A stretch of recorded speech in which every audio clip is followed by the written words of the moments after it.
Dear ladies and gentlemen, a warm welcome. Today I have the pleasure and honor to talk with you with Bishop Robert Barron. He's very well known all over the States and especially also in Europe. Today I'm happy to talk a little bit about Word on Fire and his new projects. Your Excellency, today you've been awarded the Josef Pieper Prize. What does this prize mean for you personally? It means a great deal to me. I began reading Pieper when I was a young man, probably 15 or 16. Read him all during my seminary years. In my years as a professor, I assigned his books to my students. I've always felt he's one of the best kind of introductory writers in terms of Thomas Aquinas. And to me, he's a model, too, of good writing. He writes very deeply, but also simply. His writing isn't weighed down by all sorts of academic jargon. It's more straightforward. I appreciate that about him, and I think he's one of the most clear-sighted writers in the 20th century in the Catholic tradition.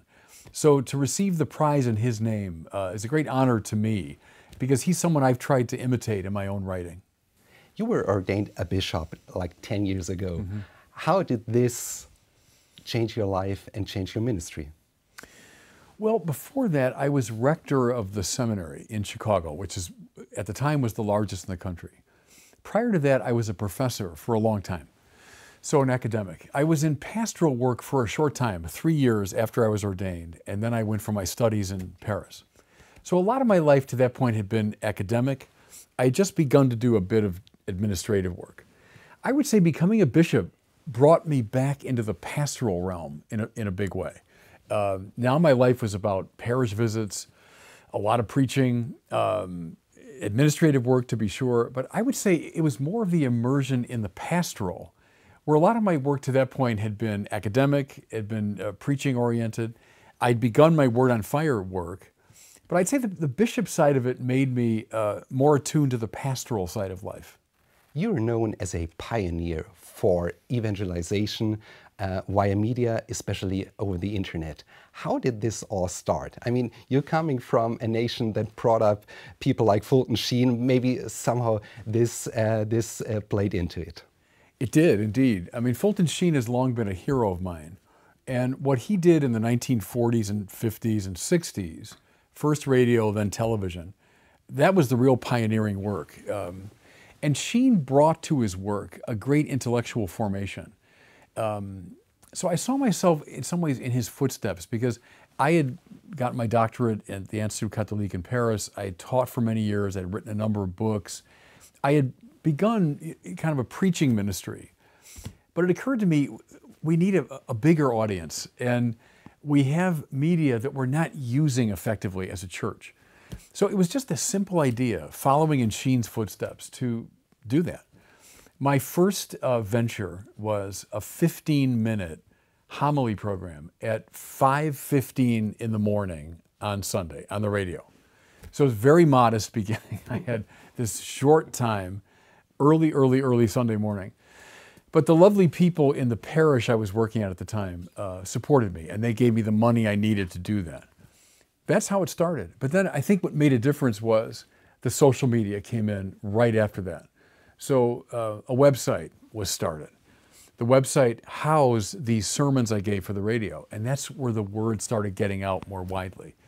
But I would say it was Fulton Sheen was an inspiration, but also my conviction that we just weren't using the media available to us to announce the gospel.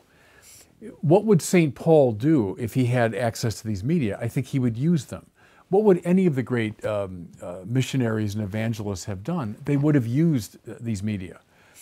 So with that conviction, I just approached the people of God and said, could I have money, please, to make this a reality?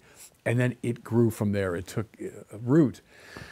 I would say, much to my surprise, I mean, when I started, I had no idea it would develop the way it has, even to being a worldwide reality. So, you know, I think that's the grace of God. But it began with that conviction, yes, that we need to use the media more creatively. As we just heard, you wake up very early in the morning to start your day preaching the gospel. This means we have a long day to go to get the work done.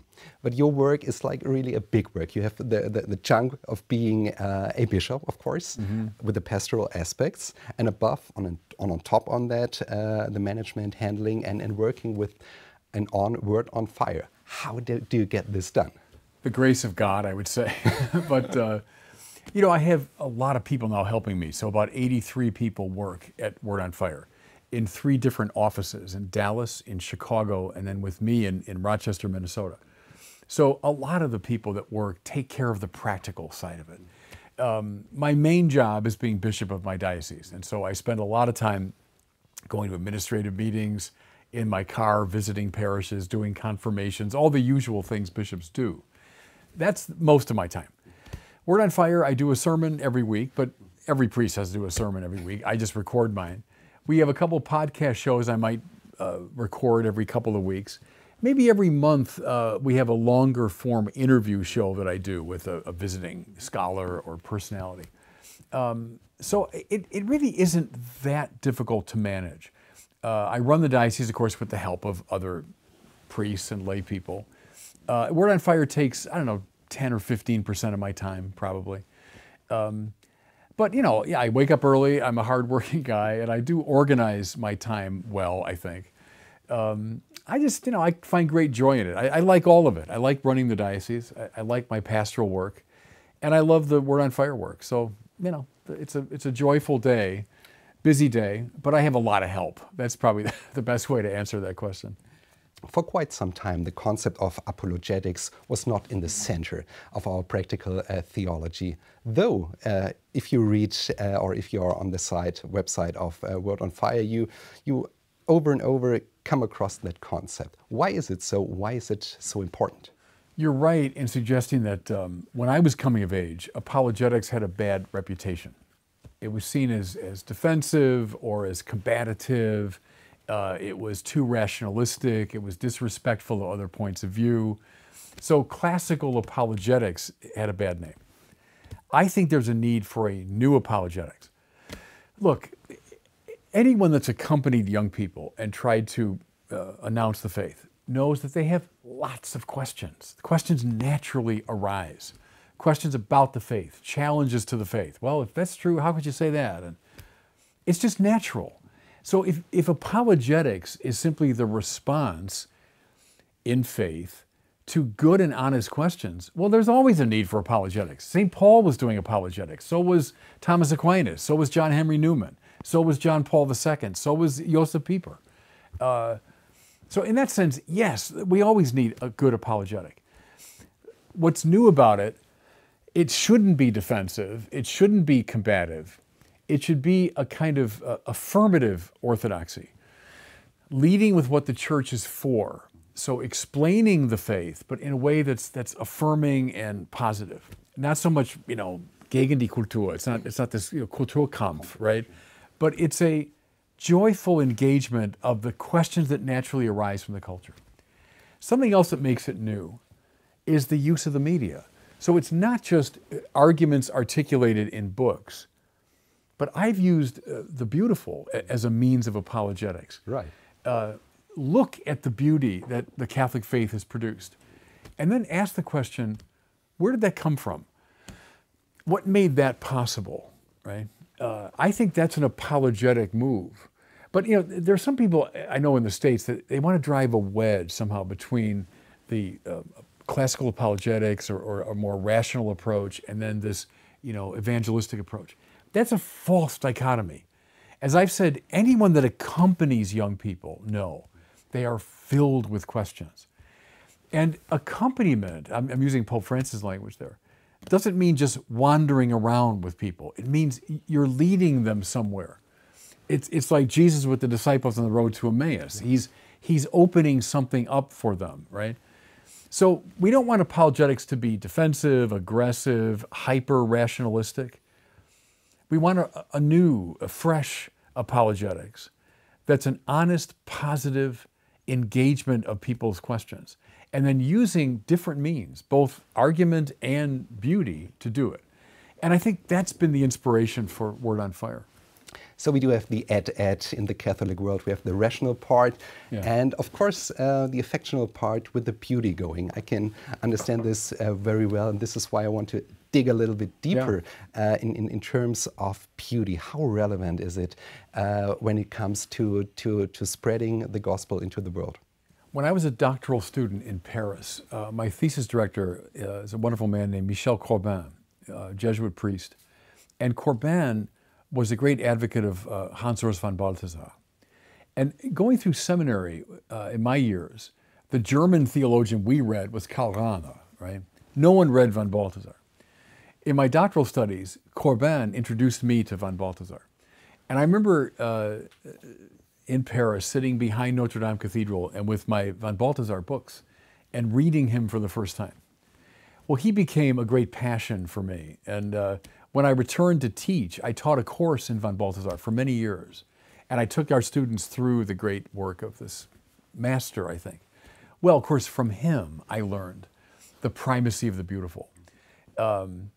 He reverses the Kantian presentation of the transcendentals, and he puts beauty first. So beauty is not an afterthought at the end. Beauty comes first. And I think that's right. The beautiful, the splendid, is what first catches the eye. What first gets your attention. Once it's gotten your attention, you can now entertain questions about the truth and about goodness. But what comes first is beauty, it seems to me. I think Balthasar is right about that. Furthermore, I think today, in our postmodern world, people are naturally very skeptical about claims to truth and to goodness. If you say, here's the truth and you better believe it, they don't like it. Or if you say, well, no, here's the good life and you're not living it, you should change. I think all the defenses go up. But the beautiful, I think, is disarming. You just say, I'm not going to tell you right now how to think or how to behave. I'm just saying, look at Chartres Cathedral. Look at the Sistine Chapel. Look at Dante's Divine Comedy. Look and allow the beauty of it to change you, right? And then I think it leads ineluctably toward the true and the good. So we don't bracket those. We'll get to those questions, but I think you start with the beautiful, and that's been a wager of mine in the film work that we've done. So my Catholicism series, for example, is a 10-part series. I do talk about the faith, I hope truthfully.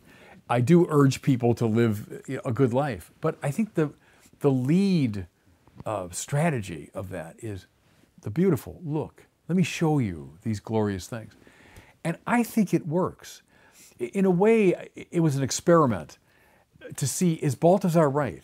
See, is Balthasar right? He lays it out theoretically in the Herrlichkeit, right? Is he right? And I think if we've had success at Word on Fire, it proves that he's right.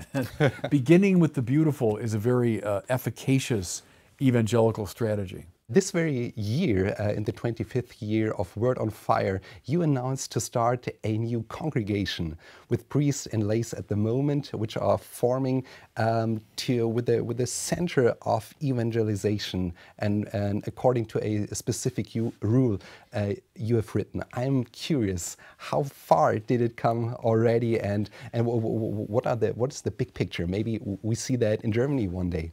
Well, please God. The big picture is I don't want Word on Fire to end with me. So if I'm hit by a bus today in Munster, I'm afraid that would be the end of Word on Fire, even though we have this great organization, 83 people working, and it goes out around the world. But it's dependent very much on me. Fulton Sheen did his great work, but then nothing continued that work after he was gone. Well, I had the inspiration for that not to happen. I want the work to go on after I'm gone. I thought the best way to do that is to form an order of priests who would have the charism that I've tried to exercise. So using the new media, evangelizing, a joyful apologetics, reaching out especially for the unaffiliated. We call them the nuns in English, those who have no religion. So take all of that charism and say, let's have an order of priests that are devoted to this. So I did announce it, and there's been interest on the part of a number of people. I'm at the stage now of interviewing, talking to people. We'll probably kind of go slow in the beginning. My hope, my prayer is that it might come into being, and then why not spread around the world. The Dominicans, even in Dominic's lifetime, were all over Europe. The Franciscans, even in Francis' lifetime, were all over Europe. I think it's the needful thing. Just as Ignatius, founds the Jesuits, and it was the needful thing at the time. Same with the Dominicans. The Benedictines too. That was founded when the church and the wider culture needed it.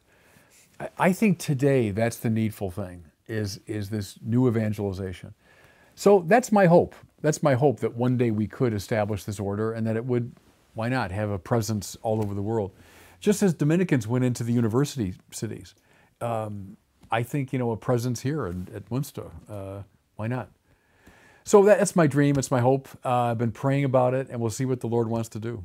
So we can look forward in seeing a new chapter of priests, which are specially trained for the needs of today's world. Mm-hmm. But looking back only a couple of years, like 2008, you said that the church in America went through a very dark period with all the sexual abuse issues.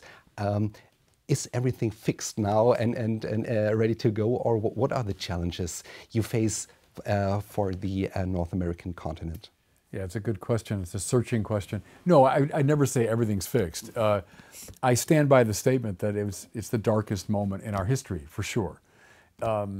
We took very important institutional steps in the American church, beginning in 2002 with the Dallas Accord, so-called, which put very severe restrictions on how these cases are handled. It's been addressed nationally, it's been addressed at the Vatican level, it's been addressed at the diocesan level. I would say as a diocesan bishop, we are very concerned about this issue. We are hyper vigilant. We have protocols that are clearly in place. And the numbers show that since we made these reforms, beginning in 2002, the numbers have fallen off the table. So there's reason for good hope. I'd never say the problem is solved. We have to be vigilant all the time.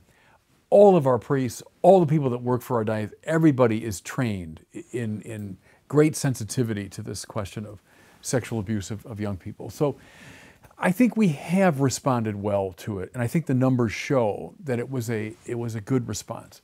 But it remains, obviously, a constant concern. The church in America has suffered, and I would say justifiably through God's grace. It was probably a cleansing, a purifying process, but they suffered the loss of property and money, and many dioceses, including my own, went into bankruptcy because of it. Okay, maybe that was a divine chastisement, but I think we have taken very important steps to address it.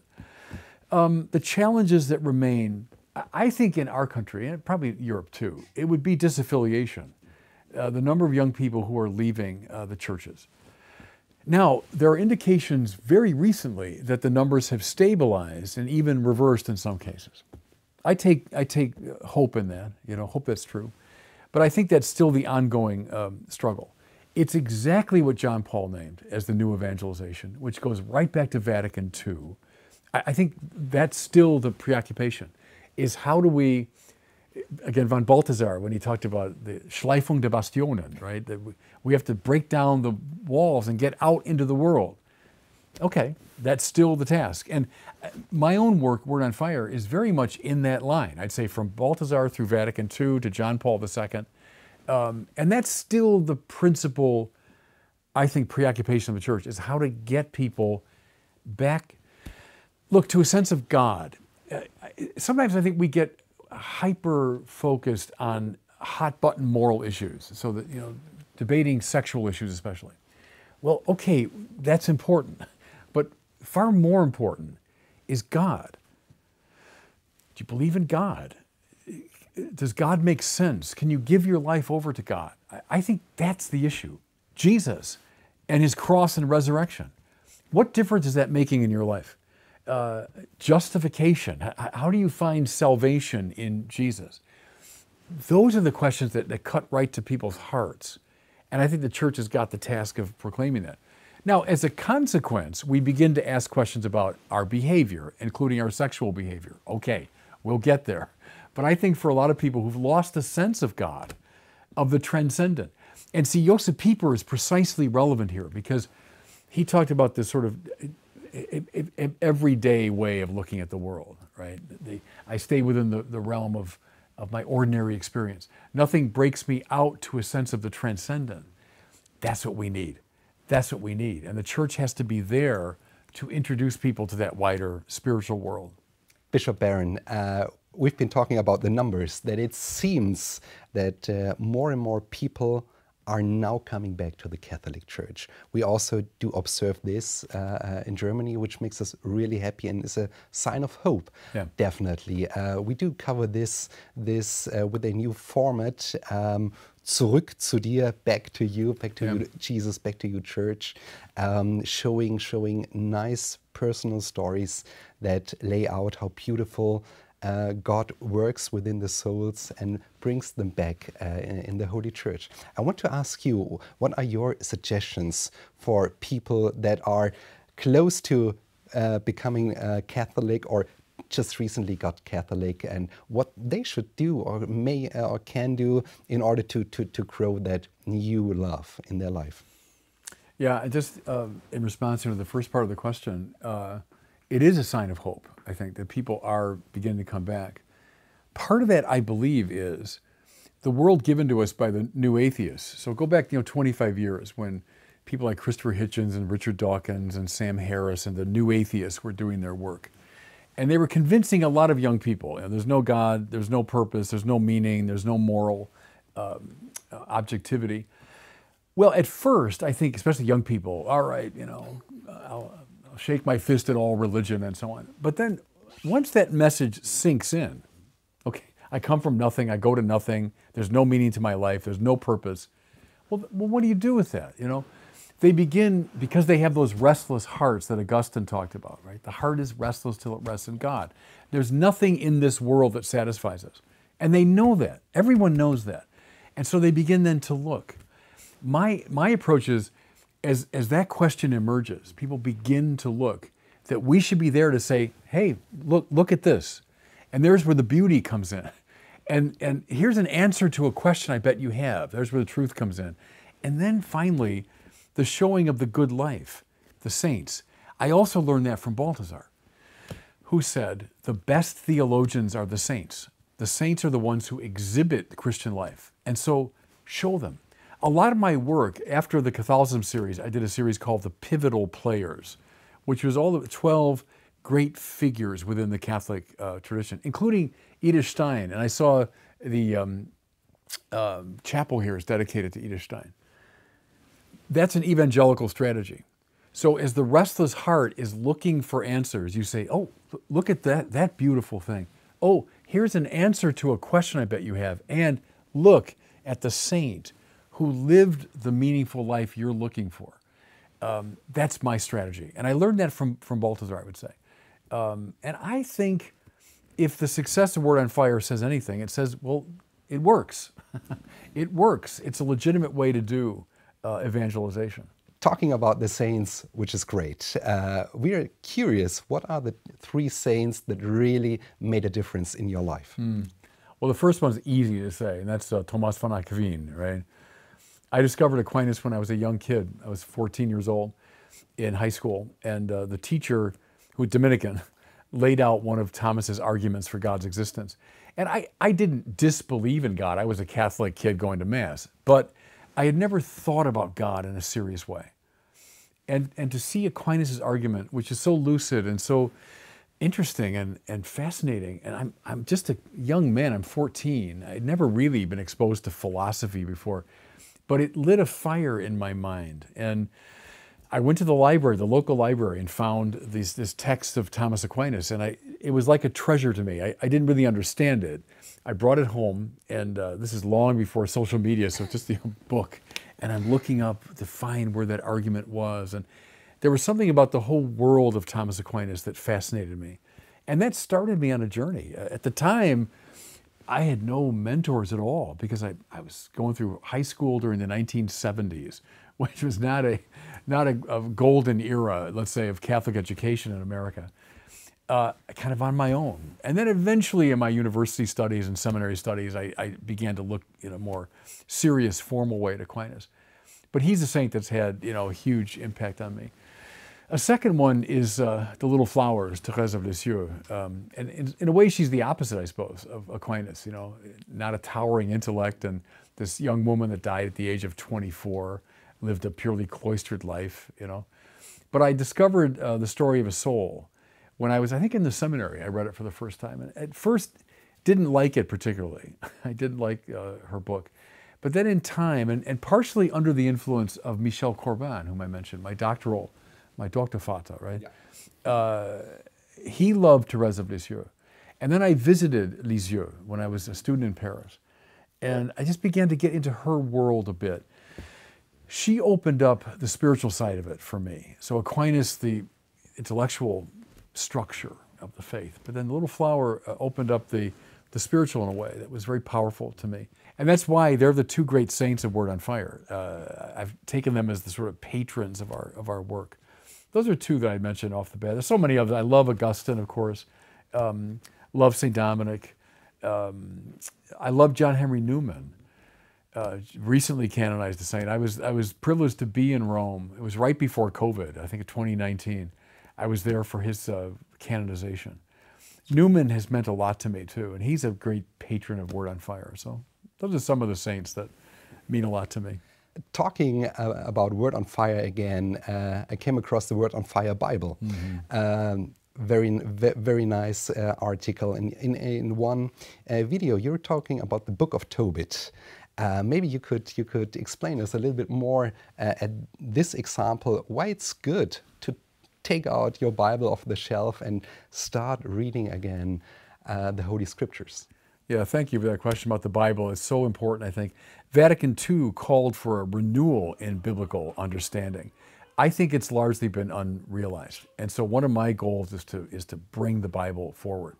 And our means for doing that was the Word on Fire Bible, which I'm very proud of. I won't take that much credit for it. We have a great team that puts those together.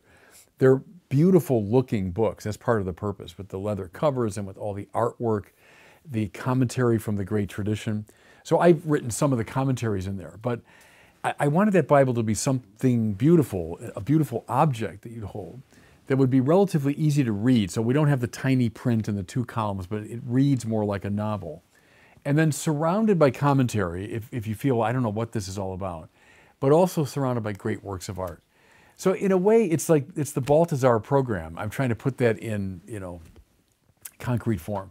The Book of Tobit, which you're right, I do love it. And it's quirky, it's funny, it's strange, it's surprising. Great. It's like life. Like life. Vidas Leben. And that's exactly right. And to me, it's about God's providence. It's about the way God watches us and guides us, often by paths that we do not see. And what looks like meaninglessness, what looks like hopelessness, is actually a way that God is moving us toward the place He wants us to be. So I love it. It's very much of a Jewish book. It has very much the biblical frame of mind and the sense of humor. It's a bit like the book of Jonah that way, I think, too. There's a lot of humor in the Bible, I think, that we miss because we approach it maybe too solemnly, but there's a lot of humor in the Bible, and the Book of Tobit is a good example of that. But I think it's about providence and about a surrender to God's providence, a trust in God's providence, even through all the twists and turns of life. Just last week, and before I came here, I was in France. We're filming a documentary on the Gothic cathedrals. And both Amiens and Chartres have these famous labyrinths, on the floor. And the labyrinth is this long, winding path. But it's not meant to get you lost. It's not a maze. Stay on the path.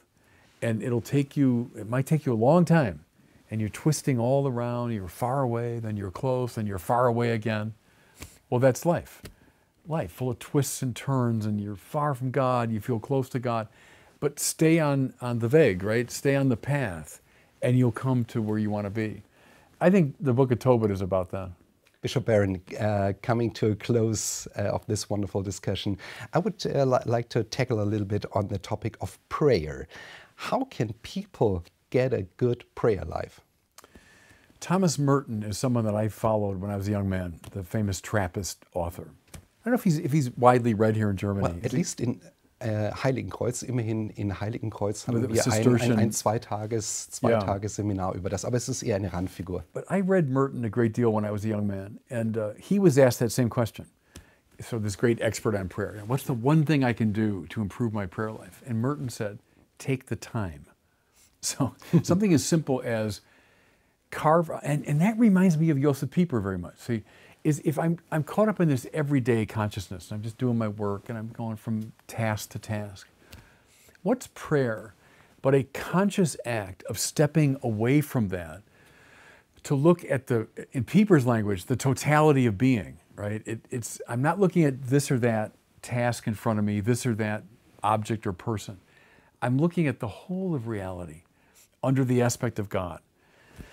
Merton said contemplation is finding the place in you where you are here and now being created by God.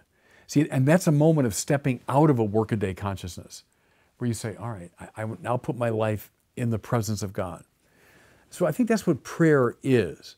Now, you've got to take the time to do that, which is why, following Fulton Sheen, he urged priests, every time he spoke to priests, he said, a holy hour of prayer before the Blessed Sacrament every day is indispensable.